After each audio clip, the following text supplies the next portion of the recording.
ہمارے سلسلے کو آگے بڑھاتے ہیں. سوچا تھا 2-3 آڈیو بنے پر ضروری باتیں آ جاتی ہیں تو خیر. تو کفر جو ہے اس کے بارے میں تمام تفاسیر میں لکھا ہوا ہے کہ اس کی 4 قسمیں ہیں. کفر کی 4 قسمیں ہیں. پہلی قسم ہے کفر انکار. کفر انکار یعنی جو اللہ کو جانے ہی نہیں، مانے ہی نہیں، مطلب سمجھ ہی نہیں، اس کو دعوت ہی نہیں پہنچی، جانتا ہی نہیں ہے. یہ کفر انکار ہے. دل سے بھی انکار کیا، زبان سے بھی انکار کیا، یہ کفر انکار، جانتا ہی نہیں. پھر آتا ہے کفر جحود. یہ بہت خطرناک ہے. حالانکہ چاروں کفر ہیں لیکن یہ جو ہے یہ ضد والا ہے کہ دل سے جانتا ہے اللہ حق ہے، واحد ہے، لیکن زبان سے اقرار نہیں کروں گا. جیسے شیطان، عبادتیں کی، سب کچھ کیا، لیکن جب تکبر کیا، نبی کی بے ادبی کی، گستاخی کی، تو پھر کافر ہوا. اور ایسا کافر ہوا کہ جانتا ہے کہ اللہ عز و جل حق ہے لیکن اقرار کرنا بند کر دیا. اور کچھ کفار اس وقت بھی تھے، آج بھی ہیں، جو جانتے ہیں کہ دین اسلام حق ہے لیکن بولتے نا ٹھسن، اڑے ہوئے ہیں، نہیں ہم کو نہیں ماننا ہے. تو یہ اڑے ہوئے جو ہیں یہ کفر جحود ہے. یہ دوسری قسم ہے.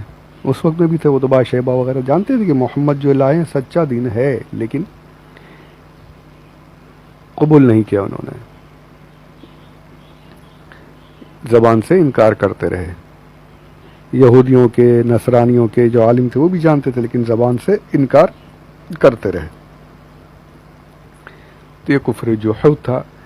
پھر کفر عناد، یہ ہے کہ دل سے مانے اللہ عز و جل ایک ہے، زبان سے کبھی کبھی اقرار بھی کر لے، یعنی ہاں صحیح محمد جو ہے صحیح ہے لیکن اس دین میں شامل نہ ہو، دین میں شامل نہیں ہوئی. جیسے کہ اس وقت میں ابو طالب تھے جو حضور کی تمام طریقے سے مدد بھی کی، انہوں نے حضور کی خدمت بھی کرتے رہے.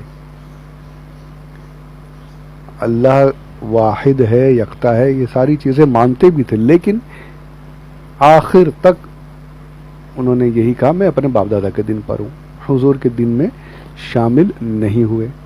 ایسے ہی کچھ لوگ آج بھی ہیں جو حضور کی نعتیں، جو غیر مسلم ہیں، نعتیں وغیرہ لکھتے ہیں، قوالیاں بھی پڑھتے ہیں، سب کچھ کرتے ہیں.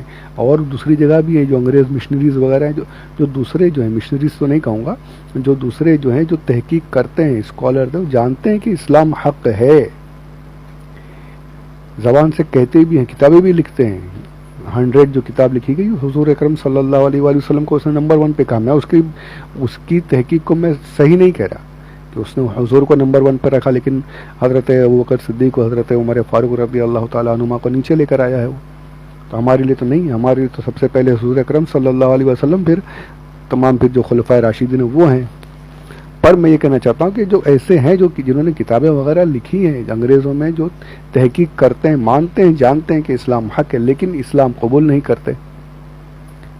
لوگ ہمیں برا بولیں گے، میری قوم والے کیا بولیں گے، میری ہنسی اڑائی جائے گی، مذاق ہوگا، ایسے لوگ موجود ہیں، آج بھی ہیں. تو یہ کفر عناد ہے. یہ کسی شرم کی وجہ سے، کسی اور وجہ سے، لوگوں کی سوچ کی وجہ سے اسلام میں داخل نہیں ہوتے، جو حق جاننے کے باوجود، ماننے کے باوجود داخل نہیں ہوتے. تو یہ کفر انکار ہے. پھر چوتھا آتا ہے کفر نفاق، جو دل میں بغض رکھے، خدا عز و جل اور حضور اکرم صلی اللہ علیہ وآلہ وسلم کے خلاف باتیں دل میں سوچے لیکن زبان سے واہ واہ خوب کلمے پڑھے، خوب باتیں کرے، خوب دین کی واہواہی کرے، خوب دین کے کام کرے، لیکن دل میں دشمنی والی باتیں ہوں.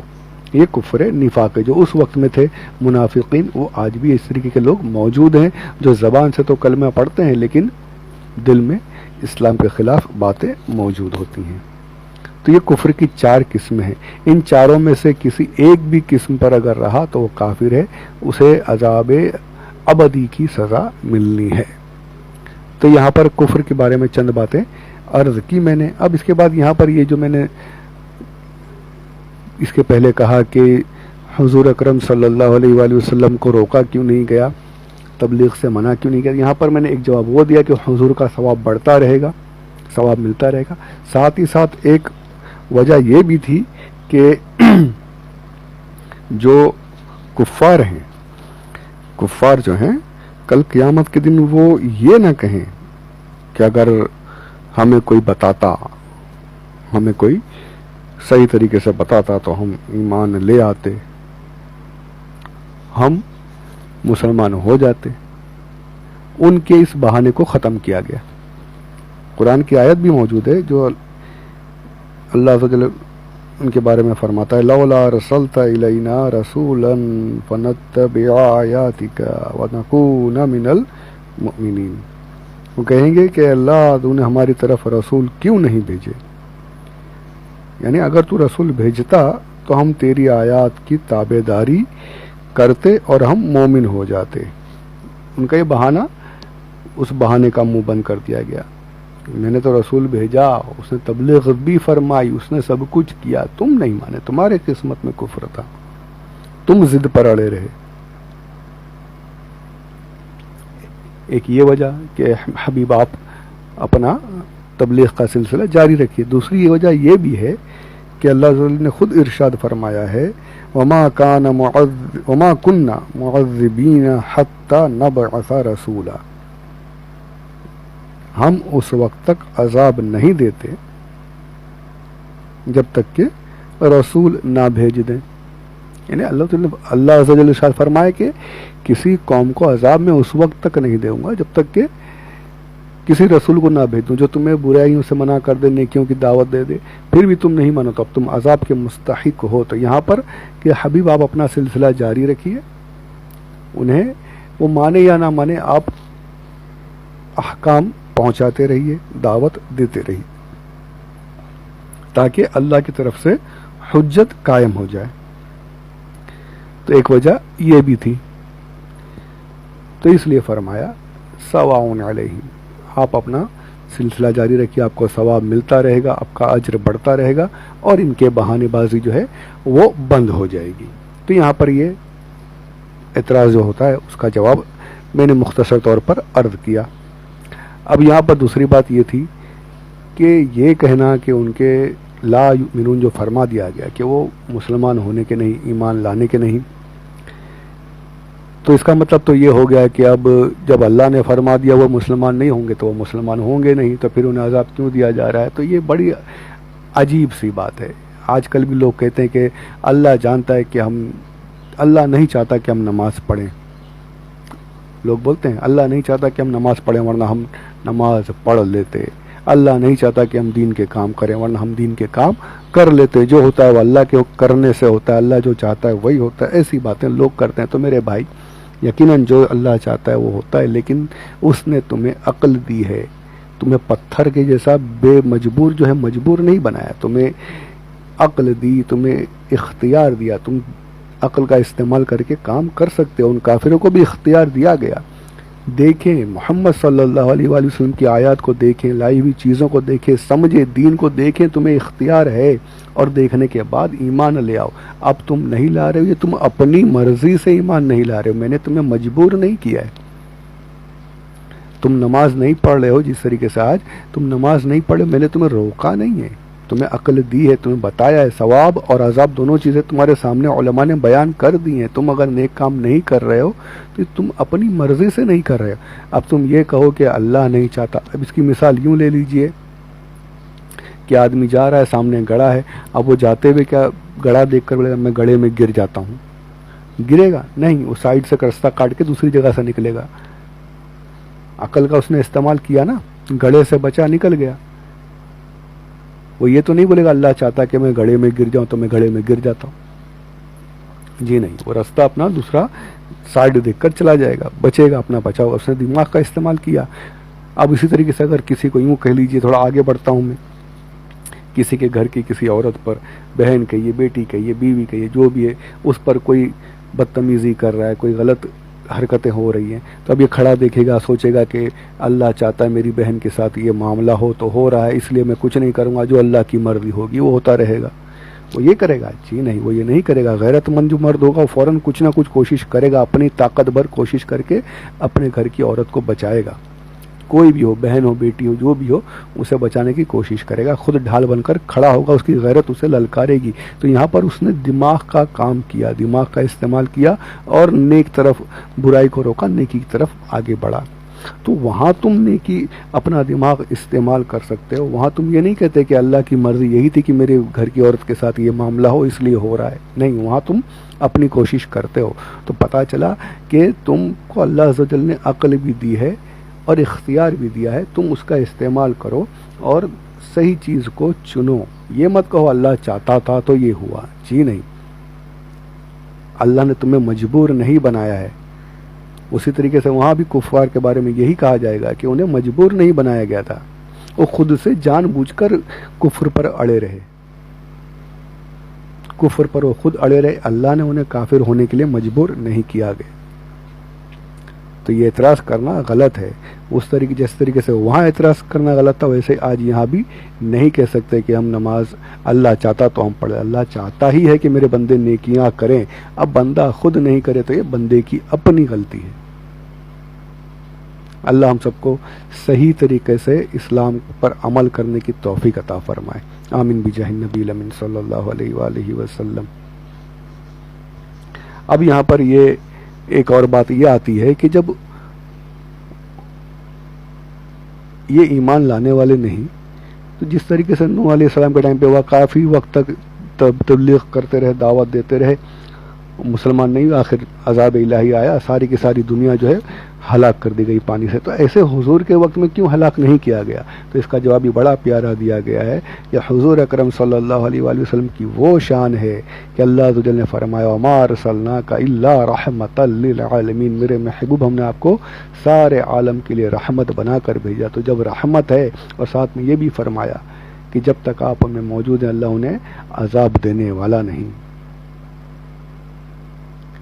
تو محبوب آپ کے صدقے میں یہ قوم جو ہے, یہ ساری دنیا جو ہے عذاب الہی سے محفوظ رہے گی, بچی رہے گی. جھٹکے لگتے رہیں گے, جھٹکے جو ہے اللہ عز و جل کی طرف سے تنبیہات ہوتی رہیں گی, پر ساری دنیا جو ہے قیامت سے پہلے ختم نہیں ہوگی. قیامت میں تو سب کو مٹنا ہے, وہ الگ بات ہے. تو یہ حضور کا صدقہ ہے کہ اتنا سب کچھ ہونے کے باوجود عذاب سے محفوظ رہتے ہیں. نوح علیہ السلام کی طریقے سے ہلاک نہیں کر دیا گیا, حضور کے صدقے میں بچے ہوئے ہیں اور بچے رہیں گے. تو یعنی ایمان نہیں لانے کے باوجود انہیں بچنے کی وجہ یہ ہے کہ محبوب آپ ان میں موجود ہیں, آپ کے صدقے میں, رحمت عالم کے صدقے میں ان پر رحمت ہوتی رہے گی. سبحان اللہ. اب یہ جو ہے تفسیر یہاں پر مکمل ہوتی ہے. ایک بڑی پیاری بات میں عرض کر دوں اور اس گفتگو کو یہاں پہ مکمل کرتے ہیں.